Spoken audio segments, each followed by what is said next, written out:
Welcome to Mid-Century Living, your weekly nostalgia podcast about the best of technology and culture from the mid-20th century.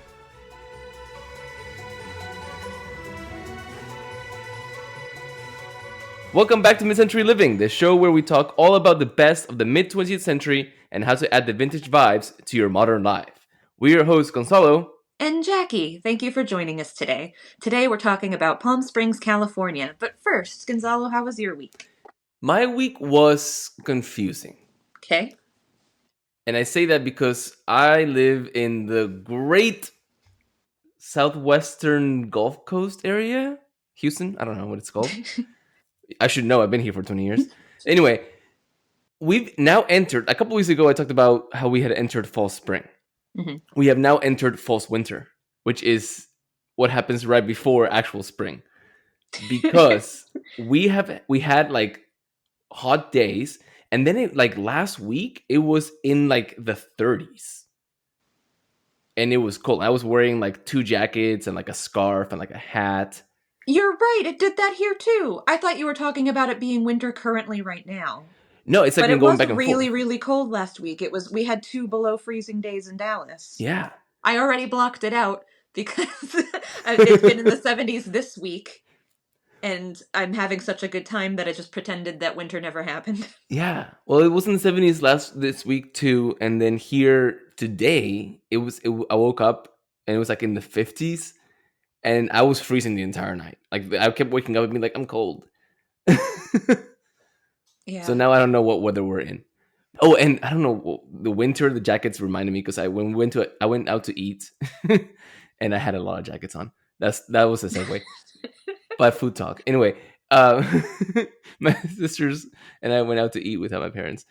And my sister had my dad's card and she's like, Dad's paying. And then my other sister's like, yep, we're in our 40s. Well, I'm not, but they are. And Dad's still paying because we have his card. That's so sorry, Dad, if you're listening. Check your credit card statement. We were gentle. Anyway, that was my week. How was yours? That is really funny. Mine was good. Yeah, I think it's spring here now for real. Like, I know I don't know. We've gotten snow in March in Dallas before, but the thing is, it's so beautiful outside, and the Farmer's Almanac says that our like average last freeze is the 9th, which is like any minute now. All this is to say is that I've decided I'm gonna attempt growing an herb garden this year. Ooh, herbs, because there's an H in it. They partially inspired by me kind of binge watching Barefoot Contessa episodes while it was really cold out. And she can just like walk into her backyard and she has these like enormous herb bushes that are like as tall as she is.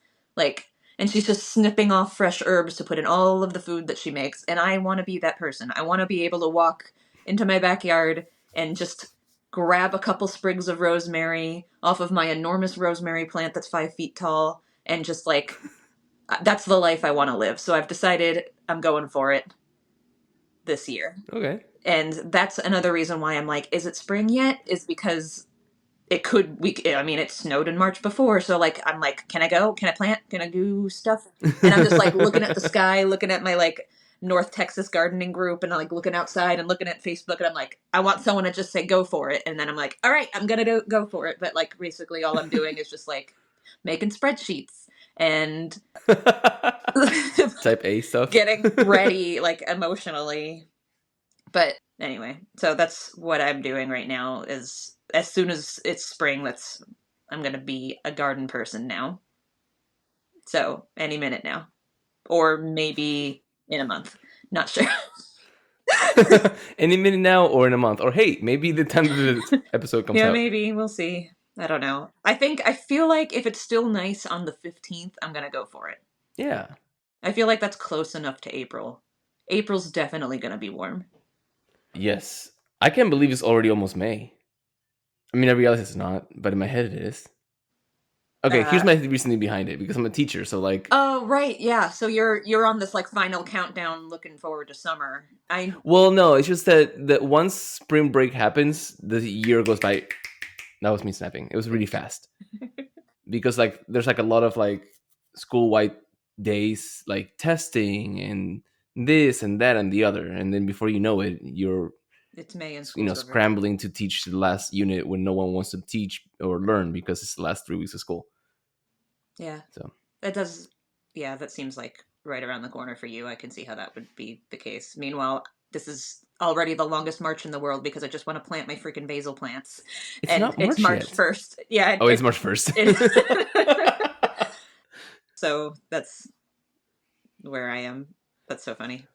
Well, you know what? Planting herbs is kind of like a spring thing to do. And since you said we're talking about Palm Springs, maybe we should get on with the topic. Excellent transition. So, Gonzalo, what do you know about Palm Springs? That it makes for very bad puns, and that it's located in California and definitely not in Florida. And that's it? And mid-century stuff. Well, then this is going to be an extra fun episode for you because I cannot wait for you to learn all about how cool it is there. You're going to love it. Many famous architects designed beautiful houses in this area, and you're just going to freak out. Yes, I know about a few, but I don't know about Palm Springs as a whole, just about like case studies that we've done. So I am excited. Yay, good. Well, Palm Springs is definitely on my bucket list travel destinations.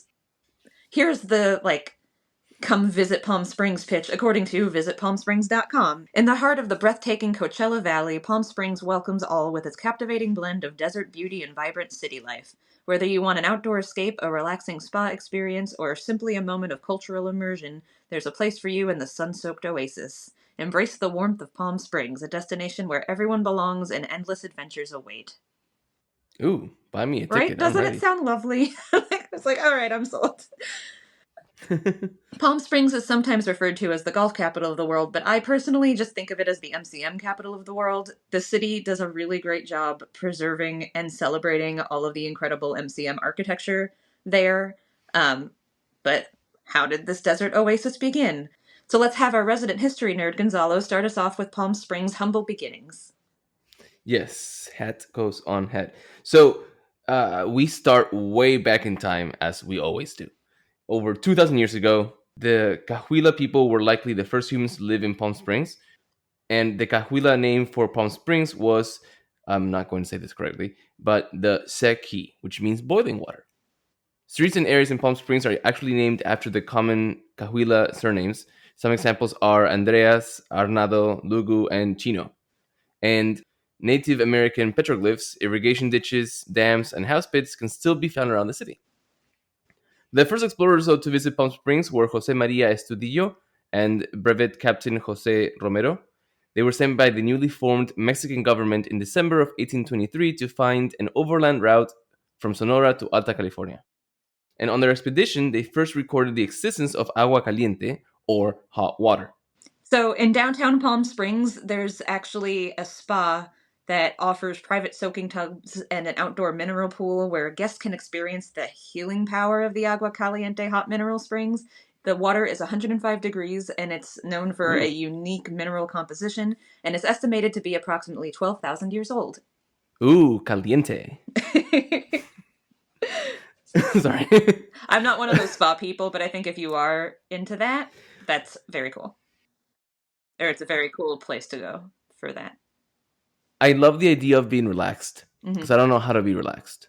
But nature's hot tub. Anyway, in 1876, the U.S. government established the Agua Caliente Reservation over 31,128 acres in a checkerboard format of alternating sections of 640 acres. That's a lot of technical talk. Yeah. The alternating non-reservation sections were granted to the Southern Pacific Railroad as an incentive to bring rail lines through the Sonoran Desert. This checkerboard format includes downtown Palm Springs, making the Agua Caliente one of the wealthiest tribes in the U.S. Yay. It was in the early 1900s that Palm Springs began to establish itself as the world-class destination it is today.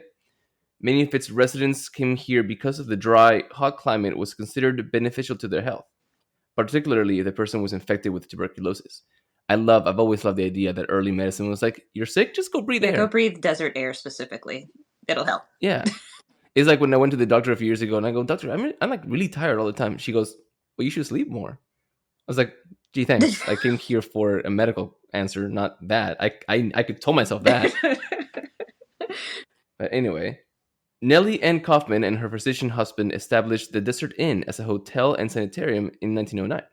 Initially created to attract people visiting in Palm Springs for health reasons, it was expanded as a modern hotel in 1927 and actually continued on until 1967. So this kind of brings us to the people coming to Palm Springs as a travel destination. So I started sort of for health, but then it ended up just you come for your health reasons and you stay for the amenities sort of deal. But a reason why it became so popular so quickly is because it was actually in the 1930s, Palm Springs was the #1 desert getaway for Hollywood stars specifically. And when Hollywood stars go places, other people go places. I know a lot of people think of Vegas when you think of like celebrity desert oasis travel, but Vegas actually didn't become a Hollywood destination until the late 40s. So Palm Springs was first. Other than the healing air, the golfing, and the other amenities, one big reason why Hollywood stars flocked to Palm Springs was to avoid the press. A star's life in the 1930s could easily be destroyed by gossip or scandal. An extramarital affair or a revelation that a star was gay could take them from riches to rags literally overnight. Gossip columnists wielded immense power with a readership of millions who devoured every one of their salacious stories. Numerous publications had their spies trailing every Hollywood star for the next juicy scandal. These gossip reporters worked for pennies, but they survived because they would be reimbursed for their travel expenses, but only up to a range of 100 miles. And Palm Springs is 107 miles from Los Angeles. Oh. So that's why all the celebrities went there, because they were out of reach of the tabloids. I feel like that's like tempting. Like I'm just gonna go right outside of the leash and then just like be like, haha, look at me, I'm over here. You can't get to me because you cannot afford to travel. And then it's exactly what they did. So Palm Springs gained its reputation as a safe haven beyond the reach of the gossip columnists. Many stars visited or even bought homes there, including Bing Crosby, John Wayne, Bob Hope, Elizabeth Taylor, Lucille Ball and Desi Arnaz, Frank Sinatra, and Elvis Presley.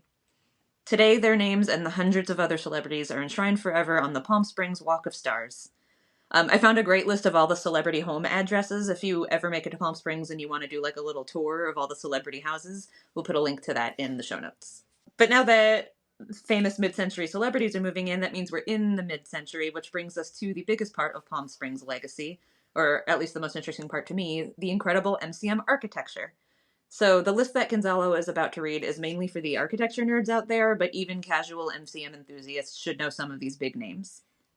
Also, any of you who have listened to our MCM architecture episodes will definitely recognize some of these architects, or at least their names, or their work, or both. So Richard Neutra, who was an Austrian-born architect, he immigrated to the US in 1923, and he worked with Frank Lloyd Wright before branching out on his own. He designed homes in Palm Springs, including the Miller Residence and his masterpiece, the Kaufman Residence in 1946, which we have mentioned before. Mm-hmm.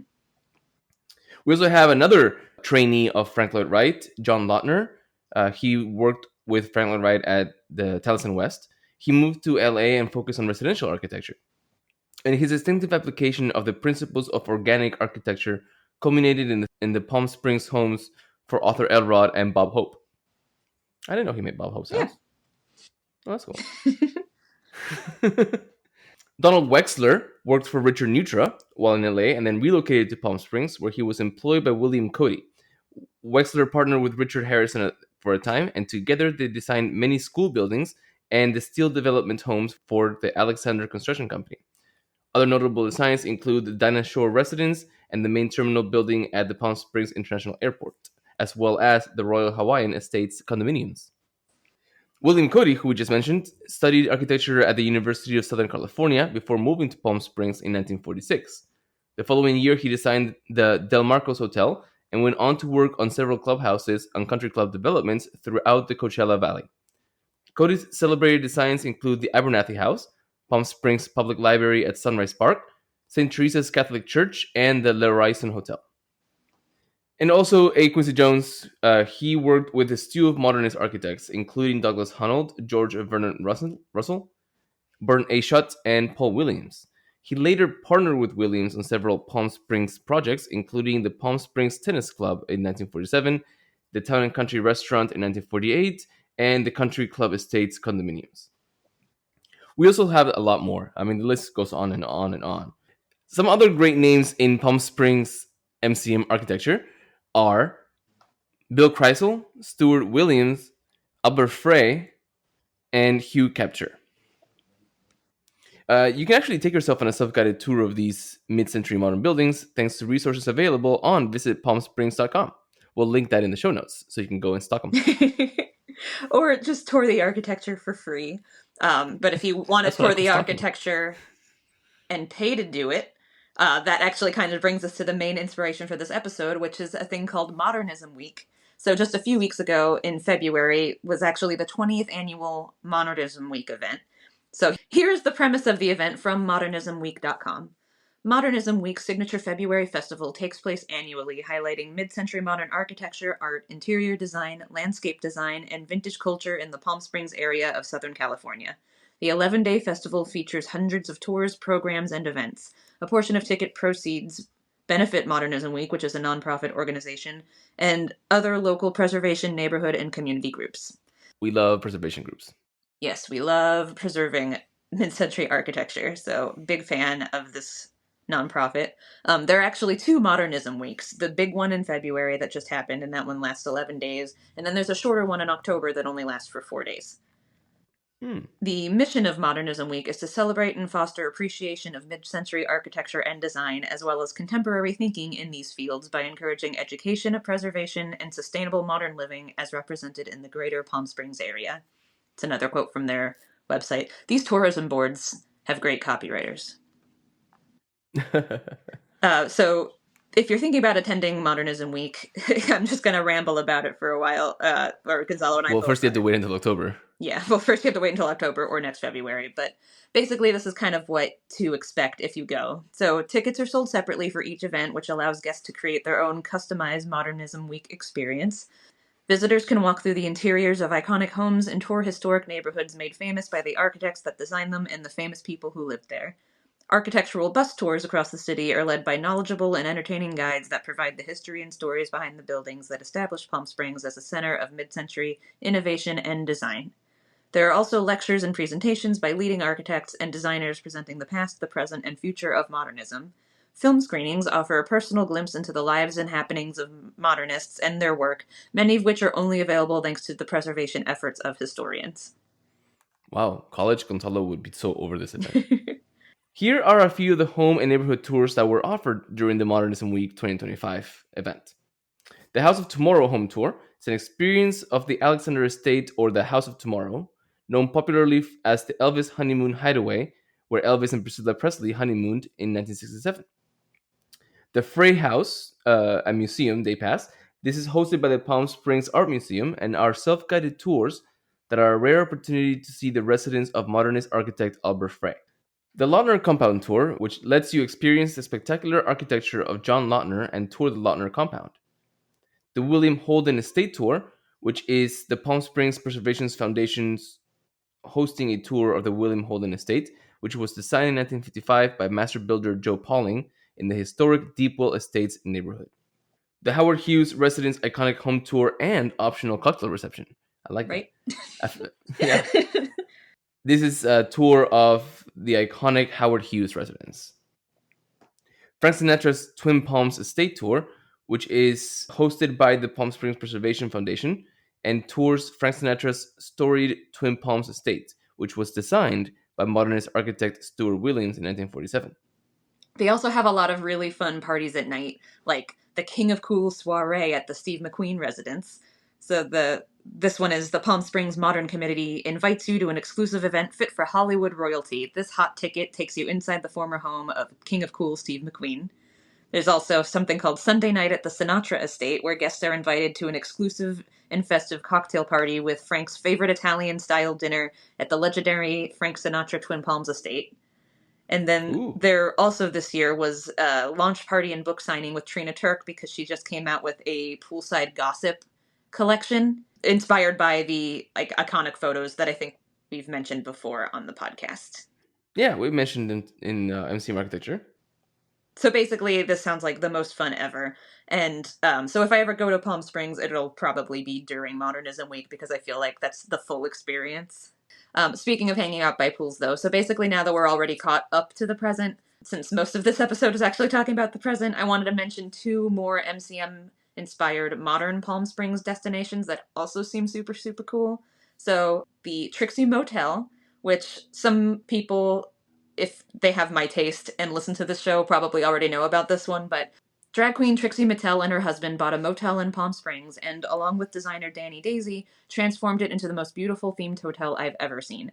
They chronicled the whole renovation on HGTV, and it's available for streaming on Max. I learned a lot about the process for getting something renovated and built in Palm Springs from this show.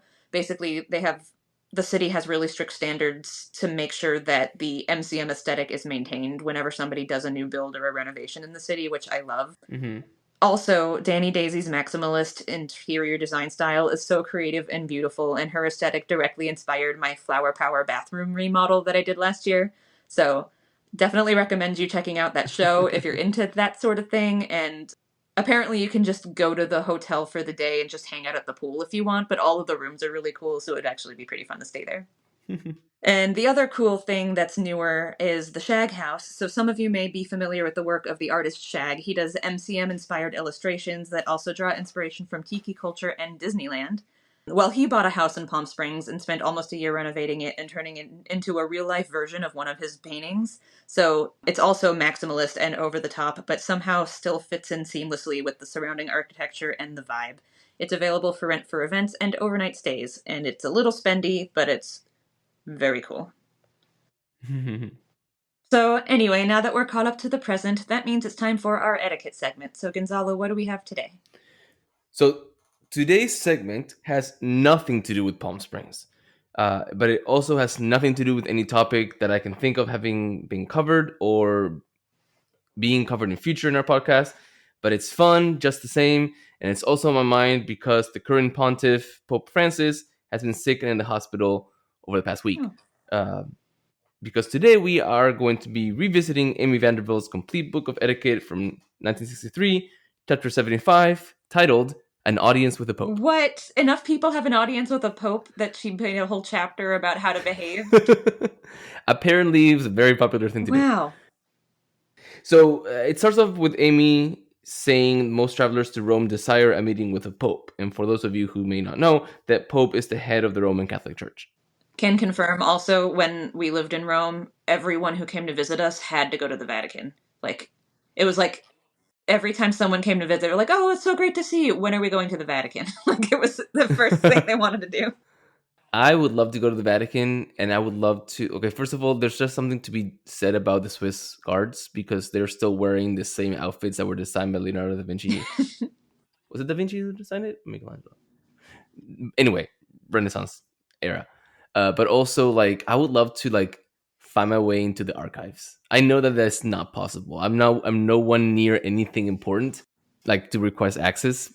But I don't know. Just there's something to be said, and I want like underground tour. I don't know if you remember when DG took that tour, and he's like, "This is amazing." He's Jewish, so anyway, this is how you request an audience. This is the etiquette for that. It's a very rigid process, and requests by Americans are cleared through the North American College in Rome and presented to the papal secretary. And you do this whilst in Rome. Oh. So Amy says that contrary to the popular belief, the, quote, concierge at your hotel is not in any way empowered to handle arrangements for your audience. They are also not fast. So replies arrive at courier within a few days after the request. And since the method of requesting is in person to the head of the college, you do not need to reply if accepted for an audience. That being said, you can also not refuse an audience with the Pope, save for illness, is what she says. And I feel like even then, you want to go. Yeah, you could probably go. Yeah. What you should wear to a private audience. So men must wear either dark blue or Oxford gray suits, but if unavailable, formal evening clothes are okay. No boutonnieres are allowed, though if you are part of an order, its medal or its sash are encouraged to be worn. No fraternal emblems are allowed, and other jewelry should be inconspicuous. Women must wear black. The neck of the... It said, in her words, it said the neck of the costume but I'm assuming that means like the dress or whatever outfit. Yeah, I'm they're sure she using. just means, yeah. Yeah. But the neck of the costume must be high, and the sleeves to the wrist. Skirts long and head covered by a black mantilla. Shoes and stockings must be black. All jewelry should be strictly functional. A wedding or engagement ring is, of course, permitted, but decorative items must be removed. This includes earrings, which Amy calls, quote, too frivolous. Yeah. Interesting. This is how you should receive a blessing, according to Amy, if it is a private audience. Obviously, the rules differ if it's semi or if it's public. But as the Pope enters the room, those who are to receive the benediction are instructed to get on their knees. The Pope will address each pilgrim individually, standing in front of them, and the receiver should bow his or her head. The proper procedure is to place your hand under his when he extends it and kiss the ring, which is a symbol of the church office. If non-Catholic, talk to the Vatican first, but know that kneeling is going to be mostly mandatory, as the Vatican feels it in no way compromises anyone's religious convictions. Amy says that if, quote, one feels strongly about this, it is better to forego the audience entirely rather than to ask that exceptions be made. That seems fair to me. Yeah. So I know this is very specific and not really etiquette, at least not etiquette that can easily be followed by everyday people, I think. What are your thoughts? I am fine with it, obviously. I like tradition, like from thousands of years ago. We should just keep doing everything like everyone did thousands of years ago. I feel like this is totally Yeah. appropriate for the highest person in the church. So, yeah. I mean, it seems a little bit like, did we cover meeting the Queen? Does she have that? We should do that next. We should do that. Or the king now, I guess. Yeah, or king. But yeah, I feel like that's what it's like. It's like these big fancy traditions, and I'm totally for keeping the big fancy traditions. Yeah, I agree. I love tradition. I love history. And when those two meet, obviously I'm pro keeping that kind of stuff. And also I would love a private audience with the Pope. Specifically with Pope Francis, because he's from my neck of the woods. Oh. Because he was a cardinal in Argentina. Oh, neat. I didn't know that. Yeah. Not like my parish. Although that would have been really cool. That would have been really Like, I don't know him from there. It's not like we were best friends. But it'd be really cool to, like, I don't know, out of all the popes, I mean, any pope I would love to meet. But an Argentine pope? Yeah, that's cool. Sign me up. Well, now you know how to behave if you do. Yeah, and what to wear. Mm-hmm. But it looks like that we have landed the plane, and we have landed at Palm Springs International Airport. Thank you guys for listening today. If you've enjoyed today's episode, please subscribe to the show and tell a friend. You can also follow us on YouTube and Instagram at MCL Podcast. Instagram is the best place to send us feedback and episode suggestions, so send us a DM anytime. You can also contact us through the Send Us a Text Message feature in the show notes. In fact, we have some texts that came in the last few weeks. Gonzalo, do you want to read one of them? So here is one of the fan mail that we received this week. This is from Fort Walton Beach in Florida. And this is, obviously, fan mail doesn't tell us names. But the listener says that they just listened to our episode on the ocean liners and was so happy to listen to us talking about the SS United States, as the SS United States is on its way to their neck of the woods right now. And for those of you who also follow us on Instagram, we just shared some information in a video about that because the SS United States, which we talked in our ocean liners episode, is actually making its way from Philadelphia to Florida to be sunk to become one of the biggest artificial reefs, which is sad in a way because it's a magnificent ship. There's been some really great Photoshop edits as it's making its way down the coast of people taking pictures of it from afar and then like editing it so that it does not look like it's being towed. Cool. And there's some great pictures of it from afar where you can't tell that it's being towed and you cannot tell that it's deteriorated. So it just looks like an ocean liner that's like sailing. And like, I never wish I lived in the coast because I don't like beaches that much as like a permanent feature of my town. But I really wish I did this time because I would love to have seen that. So, listener who sent us that text, when it gets there, please send us another one. I want to know all about it. If there's going to be like a ceremony, I'm sure there's going to be some sort of hubbub. I hope the ship deserves that. Yeah, it really does. So we're watching too. So that's so cool that you're actually there. Yes. Thank you for reaching out. Yes. Thanks for reaching out and thanks for listening. And for everyone else, send us some fan mail and we'll read it on air. And we'll talk to you again next week. Bye. Thank you for listening to Mid-Century Living. Please subscribe, tell your friends, and leave a review. We are available on Apple Podcasts, Spotify, or wherever you listen to podcasts. You can also follow us on Instagram at MCL Podcast. See you next Friday.